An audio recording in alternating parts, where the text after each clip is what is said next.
Chairs No Waiting, episode number 594. Interview with Danny Vinson. Two Chairs No Waiting is brought to you each week by the folks over at weaversdepartmentstore.com. Drop by over at Weavers and check out the barbershop hairstyle print. That's right, you can get the print that hung on Floyd's wall. Well, it's real close anyway. You can get it and hang it on your wall and give people haircuts. If you have a license, of course. Well, but if you're going to do that, you're also going to want a Floyd's Barbershop comb. Head over to Weavers. You can get Floyd's Barbershop, Two Chairs No Waiting, official barber comb. You can get that way. Yeah, you can get that over at Anyway, head over to Weavers Department Store and check it out. Thanks. All right. And also I want to thank all of our contributors and the folks who are bringing you the podcast now, which is folks from the attendees of the Mayberry Meetup 2020. Thank you for your support of the show, and thank you for being here with us. We have a great show tonight. We're going to be, or today, whenever you're listening to it, we're going to be having a great interview with Danny Vinson. Now, Danny is a friend of mine that I have met at the George Lindsey Film Festival years ago. And since then, we have just become good friends, and he is a huge fan of the Andy Griffith Show. We've done stuff together like, you would not believe this, but we did a zombie run. You may not know what that is, but it's where people in a race, they take off on a run, and then there's these zombies that you release about a minute and a half later, and they chase the people who are in front of them. And so Danny is an actor, and he has been on things like The Walking Dead, which is the reason he would have been like the grand marshal, or whatever you call it, the starter for the zombie run that Otis and Floyd were at. So that's we've done all kinds of really fun things together, and including, of course, George Lindsey Film Festival over the years. Danny's been in 86 movies that are on the IMDb. You can go and check him out there. He's been in so many things, and we'll be talking some about that tonight. But I wanted to focus because he's like us. He's like you and me. He's a fan of the Andy Griffith Show. Yeah, it's not just acting. He's a huge fan of the Andy Griffith Show, and that's what I wanted to focus on, at least for this first part of the interview. And then we'll hear some more from him in part two, because we had a little bit of technical difficulties, and it ended up stopping. But Danny was a trooper and stuck with me through the whole thing. So I know you're going to enjoy it. Stick around till the end. After Danny's interview, we still got This Week in Mayberry History. So don't run off and leave us, because I know you're going to enjoy it. So let's head over and hear part one of Danny's interview. I know you're going to enjoy it, so sit back and enjoy yourself. So Danny and Alan, take it away. Hey, Danny, it's so good to have you here on Two Chairs No Waiting with us. I've been bragging on you what a big Mayberry fan you are, and I have been so lucky to get to meet you at the George Lindsey Film Festival, and that's how I kind of got to know you. But I know you because you're a Mayberry fan through and through. So tell us a little bit. I mean, what got you hooked on the Andy Griffith Show? Well, we were probably like 6 or 7 years old when it came out. And I say we, my twin brother, Randy, he, and for the chat room, we're the Milo boys, Rand and Dan, by the way, there. So, that's right. But no, we just, all of a sudden, there the South was right there on our television. There we were. And very popular show, of course. But at our house, it was extremely popular, and we watched it. And then we were fortunate, just like you and everybody else in the world, to get syndication. And I remember in college, we scheduled our classes around the Andy Griffith Show when it was coming on TBS, and which was revolutionary, because Ted Turner was the first one to give you back-to-back episodes. And that was unheard of, but it was such a bargain. You got one for free, So, but yeah, no, it was the house that we lived in. We had like a 5-bedroom house in college. We had 5 guys, and we were all fans. And one of the roommates actually was nicknamed Goober. We try to out trivia each other. And serious out trivia each other, get down on it serious, and so we became, that just intensifies everything. But no, the show was honest. It was us. It was the South, and Andy Griffith kept it honest, and it showed. The camera picked every bit of that up, and I see it. I see it every day. I see it right now, watching it right over there. It's I don't know what a day would be without it. I mean, honestly, it really. Well, how did you, I know you, like I said, I met you at George Lindsey's Film Festival. So how did you meet George? How did that come about? Well, I went to the University of North Alabama, where he graduated as a student there, and under, I think it was Florence Teachers College or Florence State University, maybe. But he came back and paid back to the university there with a film festival, and I was a fledgling actor at that time. Could call myself one. I'd had some jobs and been paid to do it, so, but so much more work down the road if I'd only known. But and of course at that time I thought, I'm in the big time. I made it, man. I did a music video for Alan Jackson by George. Hey. So it's but which is big stuff. But and I don't mean to downplay that, but I'm still very proud of that. But it's I missed the first one completely.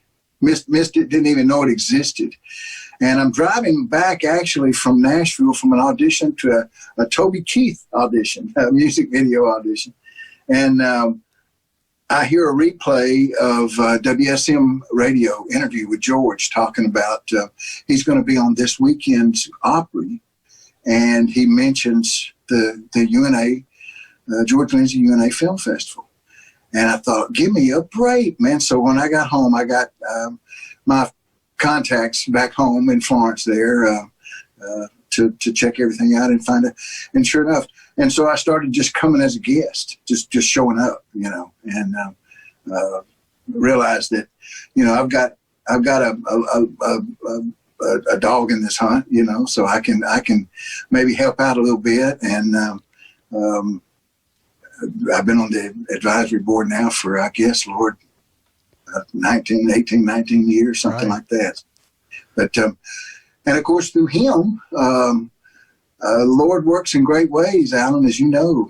He just does. And we got to meet each other, and I got to meet, Lord, everybody else. One of those Nashville reunions that they had that you were at, exactly, you talked about before.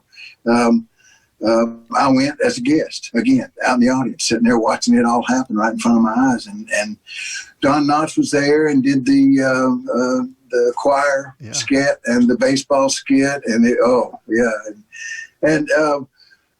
I got on one of George's T-shirts, one of his festival T-shirts. And after it was over with, as you know, they just come down to the edge of the apron of the stage and greet you and shake your hand, and just like the old Opry days, George spots me, and he knew by then who I was, and I'd been to the festival a couple of years and whatnot, and he said, "Come backstage." And man, I couldn't grab my crap fast enough and get up those stairs to get back there.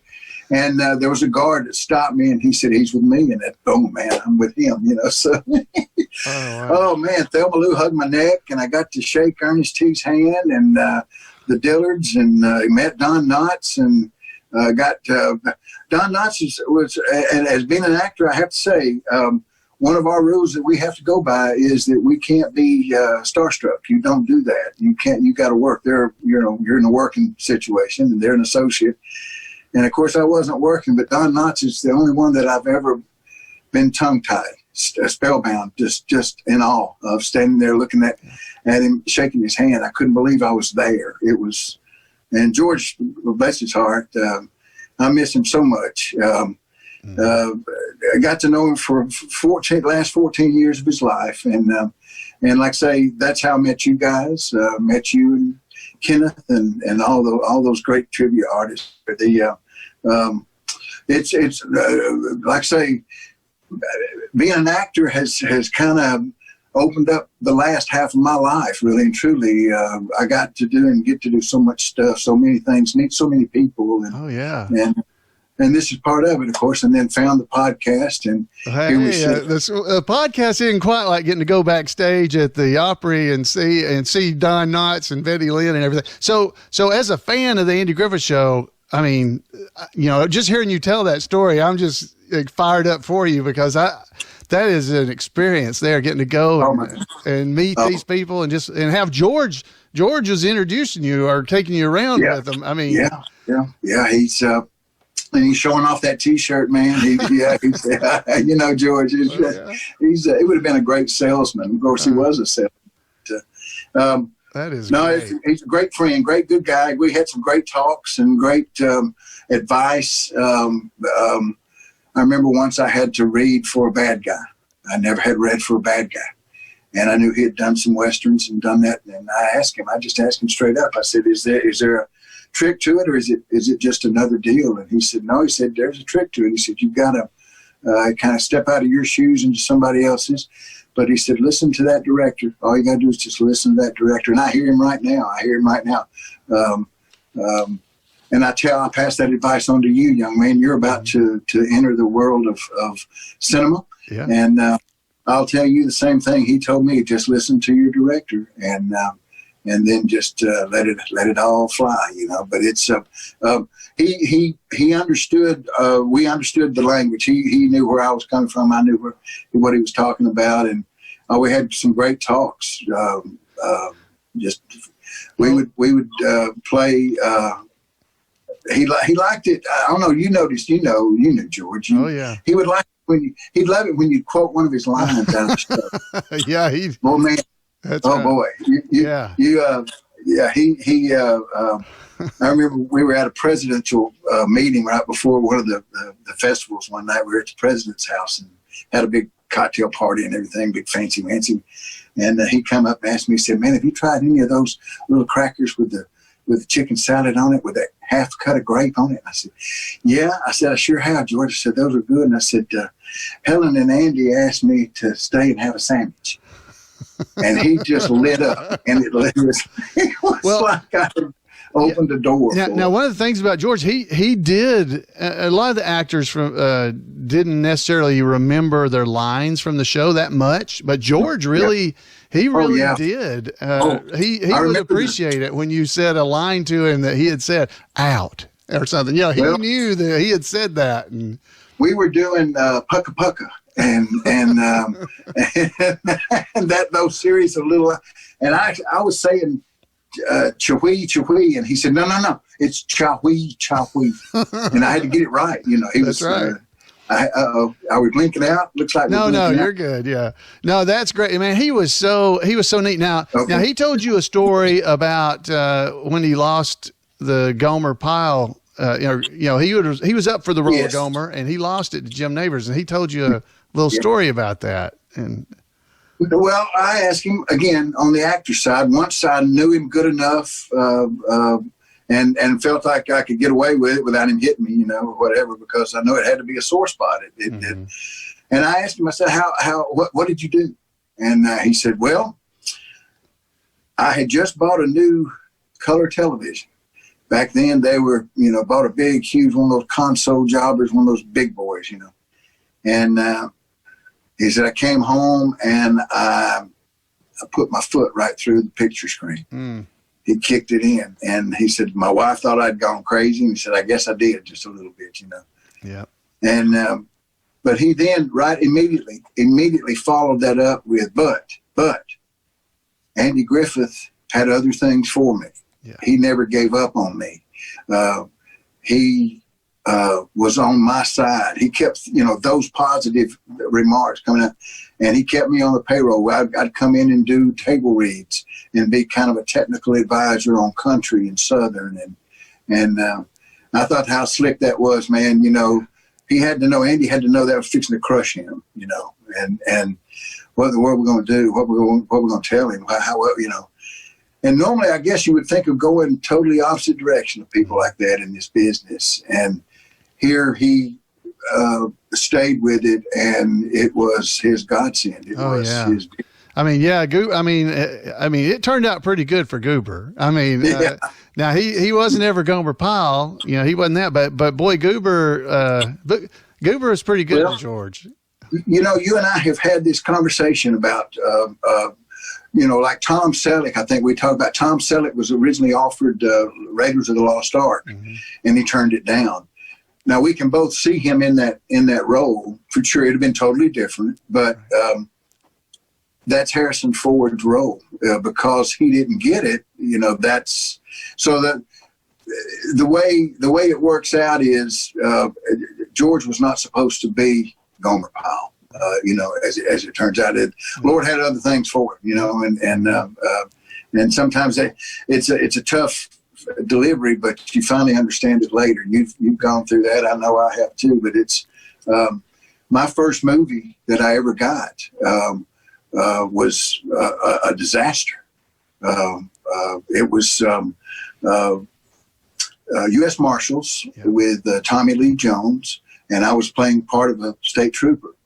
And it was my first ever lines in a movie. I told everybody, Alan. I told the world. Yeah, sure you would. Yeah. And so, well, proud as I can be, you finally get something, and you got a name that everybody knows. And about 3 days before we were to go shoot that thing, the agent calls and says that Warner Brothers has written that part out of the script. They will not need you. Mm. And oh my goodness gracious, it crushed me. It was going to be a nice paycheck for one. That's the first thing that I saw go out the window. And then what am I going to tell everybody? How am I going to explain this? I told everybody, and now, it was terrible. And I honestly thought, well, that's it. I hear you, Lord. I'm not going to do this. I'm going to go back to selling stuff and get into marketing, do what I know I'm supposed to be doing. It's not where I'm supposed to be. Right. And this business has done everything in the world that you've always heard it did to me right now. Just now hit me right in the head with a board, man. It got me. Right. And I thought, no, that ain't this. And so about, I guess, a week or two before that, I had read for a Captain D's commercial. And agent calls and says, you got the Captain D's gig. And if I'd have gotten about $900, and this Captain D's gig paid like $3,000. So it was great. That I told him, okay, Lord, I hear you. I'm back in. We're going to try this, do our best we can. Here we sit now. Wow. All that good work behind us there. All right. So that's the end of part 1 with Danny. And we're going to head straight on into part 2. So Danny, you told me a story when we were talking previously about when you were going to be in a movie called A Good Baby. Right. Yeah. Yeah. Tell that story. Yeah, that's a great story. Well, the agent called and said this. She said, I've got a role in a movie for you. You're going to audition for. It's a gas station owner in North Carolina. And he is not the sharpest knife in the drawer. And I thought, oh my goodness gracious, George could phone this one in. Now, thank goodness they didn't call him, So, but it was a movie called A Good Baby. David Strathairn, Academy Award nominated actor, and Henry Thomas, the guy that did Elliot in E.T. and big movie. And really, as it turned out, was my second movie that I had won a part in, but it was the first one that I would be seen talking in, put it that way. And so it was a big deal. Well, I took that to heart. By then I knew George for a few years, and I thought, well, hey, I mean, success is success, and I'm still new at this, so let me just try.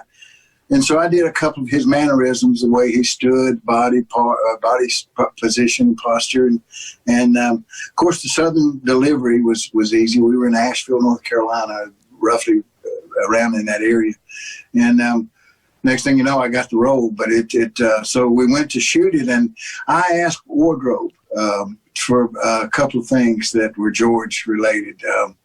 I had them hem the pants up a little bit short, like the flood's coming type thing. And I had a rag in my back pocket, and I had a tire gauge in my front pocket.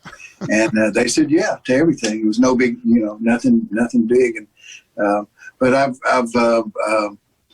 been very fortunate there since. And I told the story one night at a award ceremony there at his festival. They let me enter a good baby into the festival, and it won. And like I say, it wasn't because they knew me, because nobody knew me back then. But I told that story, and he here again, he appreciated everything, anything related to us honoring him and his role, and that, thank goodness, film is forever, and as we've talked about, and it's there, so you can see it. HBO bought the movie. It shows every now and again, but you can find it out there. It's called A Good Baby. Wow, that was I just love that story, and the reason I had asked him the story, he's got a lot of stuff in his background behind him, and he was showing that to me the other night, and he has the tire gauge laying there. So maybe we'll get to see that later, or do a little special show about that, some of that stuff. Okay. But that's what brought that up, and I thought that was a great story, because I can just see George. I know George Lindsey took Tim Pettigrew, who does the tribute artist for George, for Goober. And he took him to the side and explained to him exactly how everything went in the pocket, the right direction, and then how you do that little, where he puts his thumb and his forefinger together and kind of clicks it out at you. And he made sure that Tim knew exactly how you're supposed to do that. Like you were saying that he had told you exactly how to say "Chowee," Chowee. He was a perfectionist. You need to be. We're responsible as actors for a lot of our continuity, and that's on us. We need to keep up with what hand did I have in my pocket, and what, how was I leaning, how was I sitting, what position was my body, to remember that. And I could tell just by knowing George that on the set he was probably much like me, very much. I've been accused of being fussy about my hair. From makeup and hair people, and I'm not. I'm fussy about continuity. I want it to look day one just like it does on day 15. So it's don't change horses in the middle of the stream on me. I'll catch it. But and that's like I say, that's a duty of us. That's one of our responsibilities, I think. When you had talked about in your acting career that you had learned a lot from the Andy Griffith Show, or you had taken a lot of cues. I stole from everybody on that show, man. I mean, and I remember talking to George about it, and told him I stole from him, on A Good Baby, how I stood, a position that I took. And he said, that's fine, just let people know who you stole from, So but he understood, and he knew, and he said the same thing. He's done the same thing. He, John Wayne stole from an old cowboy actor, a way he stood, and it's and I say stole, you know what I mean? Borrow. We're just borrowing it temporary and if the director doesn't like it, he'll let me know very quickly. It worked before, why not again? Right. So I say, but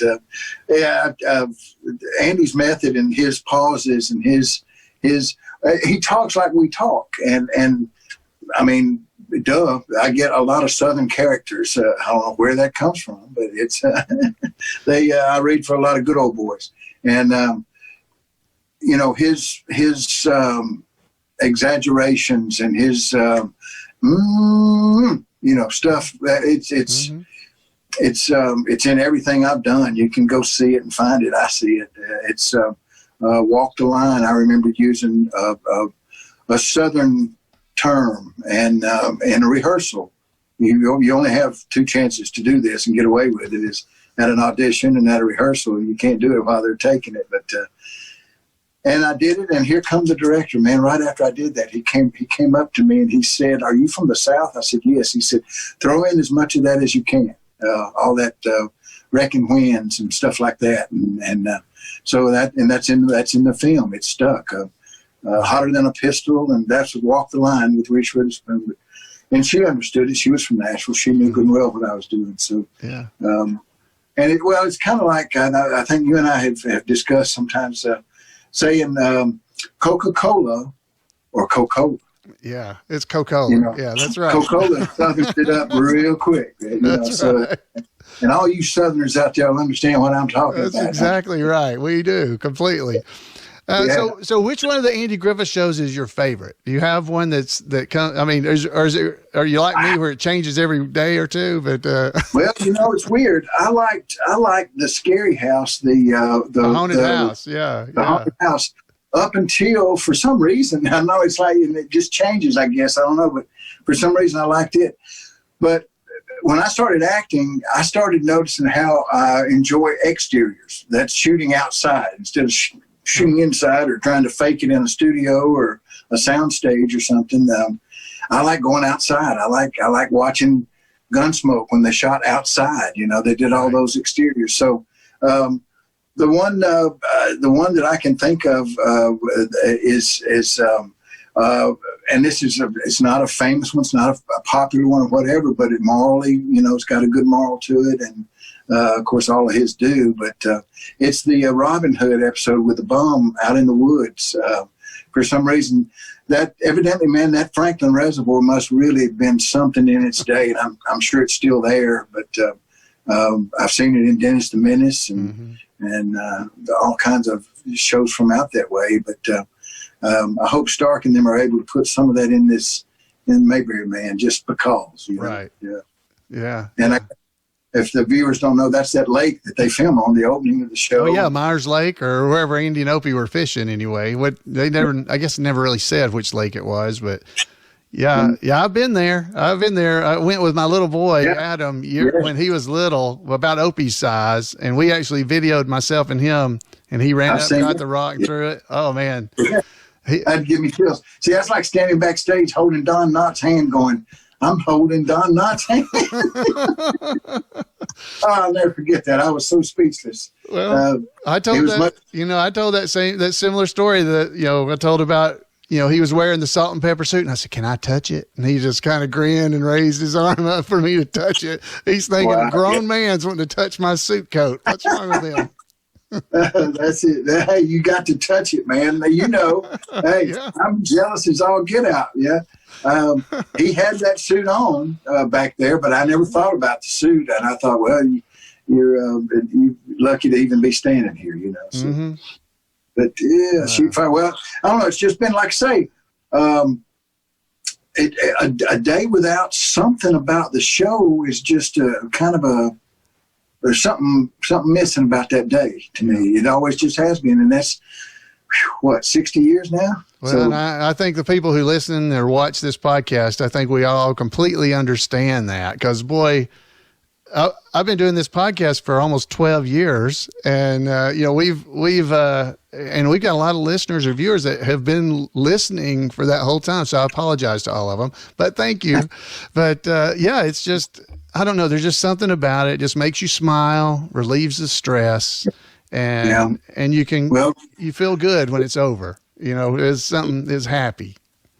I'm a child of the 50s. I don't mind admitting that. A lot of people wouldn't try to acknowledge that, but I don't care. I'm proud of that. And life was much easier back then, and it was Mayberry-ish, and my grandparents lived in a small town in Alabama there, and it was even more. I could go there, and it would slow you down, man. Oh, yeah. It was good. It was all good. We'd go to the woods, go to the country, and drink out of a spring popping up out of the ground. And man. Yeah, I've been there. Yeah. Well, man, Danny, I really appreciate you being on here. Is there anything else in particular Andy Griffith Show related that we hadn't hit on that you wanted to hit on? There's no telling. There's so much, we've talked over the years, you and I, different things and just your love of the show and just how good of friends you were with George and I just really appreciate you, Well, I appreciate you. Anything to keep the show's franchise alive and going and rolling and continuing, I'm for always, that. And it's we were doing the same thing when we were young, Alan, as Jim Clark. We just never put a business behind it that much and made money off of it. But of course, that's the Jim, bless his heart. I told him the last time we saw him there at the film festival that he was the mothership, That's right. But the addiction that he had, and like you said, everybody watching will understand what we're talking about. And how much I appreciate you just letting me do this. This is. We've been talking about it for years, and I just never. With all the, we're in that COVID situation right now, so everybody had gotten used to making videos and doing the Zoom. So this was just a really good opportunity, and plus, because of that, you were kind of at home, so that helped catch you. It's. I've got another movie popping up here next month, and I got one that'll be out probably this fall too, called. Blue Ridge. It's on INSP Network. I'll just get a plug in while I'm here. So, Danny's been in 86. He's got 86 credits right now in IMDb. Right now. Yeah. He'll have some more later. Hey, man, Lord's got his hand on me. Always has, and for the last 25 years, the projects that I've got to work on, you've gotten to do so many cool things. I can tell you, we own Legend of 5 Mile Cave. We own a copy of that. We have a DVD of it. So that's a good movie that you were in as well. So he has been. Just go and look at his IMDb. I'm sure I'll talk about this during the podcast, but I have already told everybody some of the things you were in. But man, it has been a blessing to get to know you and just hear. And you are a Mayberry person. That's what that's what'll come across to anybody that ever gets to meet you. And I appreciate that. It's easy to do that, isn't it? Yeah, that's the easy way, right there. And Danny mentioned earlier his brother Randy. I should mention him. They're actually twins. So if you ever meet them, it's if they're together, you can tell them apart. But I'm not sure if they'd have to say a few words before I'd figure out which one is which. Yeah, you can tell us apart after about a minute. Yeah, I can. And that's kind of fun. This movie that I've got coming up, like I said, I read for it last week, and man, it's good to finally get back in. Yeah, it is. Well, congratulations. Yeah. Well, man, Danny, I am so glad. Thank you so much for taking time to be on the podcast. This has been it's been a blast, and it's just always good to catch up with you. I really have. Well, I enjoy you on Monday nights. We'll see you next Monday. Definitely so. So thank you. Okay. All right, buddy. All right. So I hope you guys enjoyed that. That was Danny Vinson. Thank you, Danny, for taking the time to be a part of the podcast. Great Mayberry guy. And isn't it nice to run across people that are just Mayberry people? So many of us, you guys, that are listening to this and watching here, you guys are Mayberry folks. And it is always just so nice to get to spend some time with you and visit. And Danny has been such a fun thing. He spent a lot of time with me, by the way. We will have bonus episodes coming up in September, more than likely, of Danny showing us around in his, I don't want to call it a man cave, his office, where he has all kinds of memorabilia and stuff there. And by looking around and seeing the memorabilia, he comes up with several more Mayberry stories, plus other stories that are about some other movies that I think you'll find interesting. So I definitely want to encourage you to check that out when it comes out. The Mayberry Man movie will be coming out or be filming starting in September. So we're going to take a break here on the podcast for probably almost the month of September. But don't worry, there will be a special episode with Danny. I've already told you about that one. And I guarantee you there'll be some special little posts and announcements coming from the set of Mayberry Man, the movie. So you guys don't feel like you're going to get left out, because we'll keep you informed and keep things going. But thank you again, Danny, for everything. And let's head over and hear from our roving reporter, Randy Turner, with This Week in Mayberry History.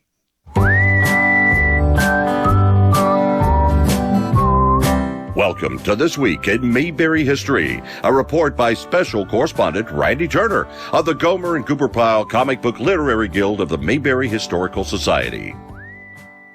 Last week, I did a report on William Keene, who played Reverend Tucker in the Andy Griffith Show and Mayberry RFD, and noted there was not a lot of background information for him. That situation is also true for many character actors who appeared in Mayberry. While they may not have had the longest resumes in Hollywood, they still contributed to the classic series we love so much and deserve to be celebrated. However, little information is available about their private lives. Harry Arnie is a perfect example. Harry was born in Minnesota on August the 6th, 1907. Whatever he did in his earlier life, we do know he began appearing in films in 1947. Harry filmed his first small, uncredited film role while 39 years old, but he had recently turned 40 when Joe Palooka in the Knockout was released on September the 20th, 1947. 3 years later, Harry again had another small role, but this time in the next to the last episode of the television series Dick Tracy. It is interesting to note that Harry's first two roles were both in properties based on comic strips. Joe Palooka was a popular comic strip that debuted in 1930. While the word Palooka generally means an inept boxer, Joe was a good-natured prize fighter who was not fond of fighting, but always defended the little guy. The strip eventually led to the appearance of Joe Palooka in lots of other media, including comic books and old-time radio, with Carl Swinson as a regular member of the radio cast. Carl would later play Mr. McBeevy in the Andy Griffith Show. A film version of Joe Palooka was first released in 1934, which included Jimmy Durante as the supporting character Nobby Walsh. That initial movie was followed by 9 low-budget two-reelers, shot over just 2 years by Vitaphone for Warner Brothers, with Shemp Howard as Nobby.